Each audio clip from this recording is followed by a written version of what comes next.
Perkenalkan, nama saya Nathanael Warkusuma, NIM akhir 142.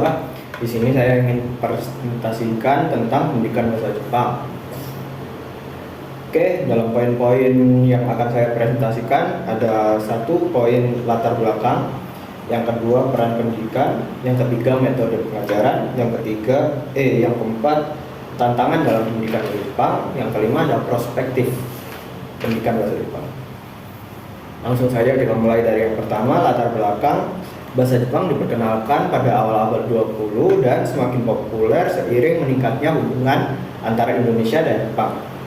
Dan popularitas ini juga dikarenakan budaya Jepang yang unik, yang menarik, dan dunia hiburan di Jepang yang sangat bagus ya menurut saya, seperti game dan anime yang dimana kita tahu sendiri game di Jepang itu sangat populer pada masanya, yang yakni mereka mengeluarkan PlayStation, Nintendo, dan game-game arcade yang ada itu kebanyakan yang populer adalah dari Jepang.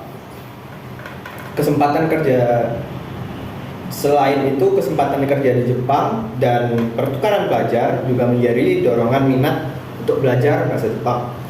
Oke, poin kedua, kita memasuki poin kedua, yakni peran pendidikan bahasa Jepang. Yang pertama, meningkatkan terampil komunikasi dengan orang Jepang asli, sehingga mendorong pemahaman budaya yang membuat kita dapat menghargai perbedaan dan membangun hubungan antara Indonesia dan Jepang semakin menjadi lebih baik hubungannya.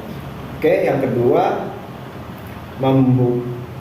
membuka peluang karir, karena pendidikan bahasa Jepang ini juga dibutuhkan di perusahaan multinasional, industri pariwisata, dan sektor pendidikan. Selain itu, Jepang juga sedang membutuhkan sumber daya manusia lebih untuk bekerja di Jepang.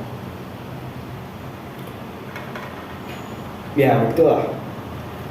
Oke, kita lanjut poin ketiga, metode pengajaran.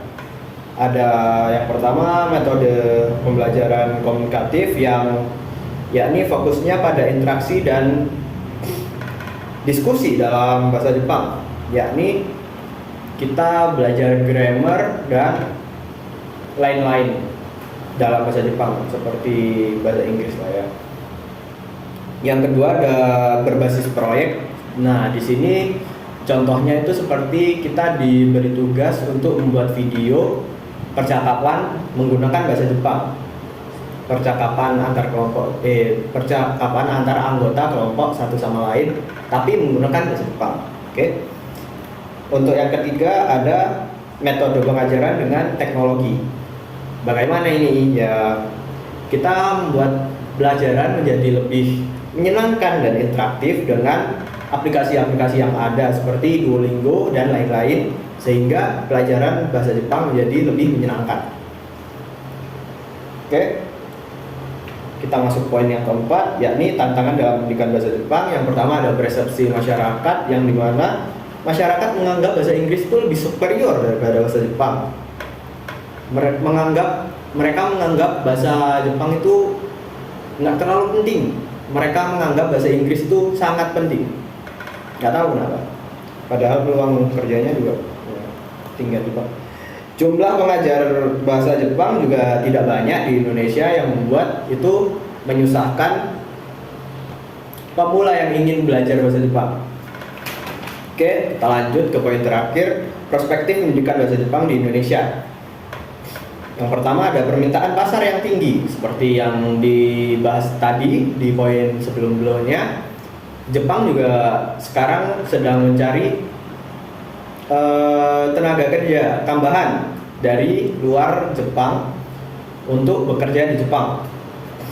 Yang kedua ada kerjasama internasional seperti pertukaran pelajar yang seperti ada di UNESA, dan ada magang ke Jepang seperti yang ada di SMK saya sebelumnya.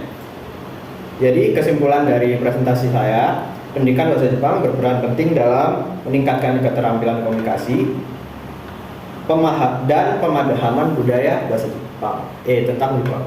Oke, terima kasih.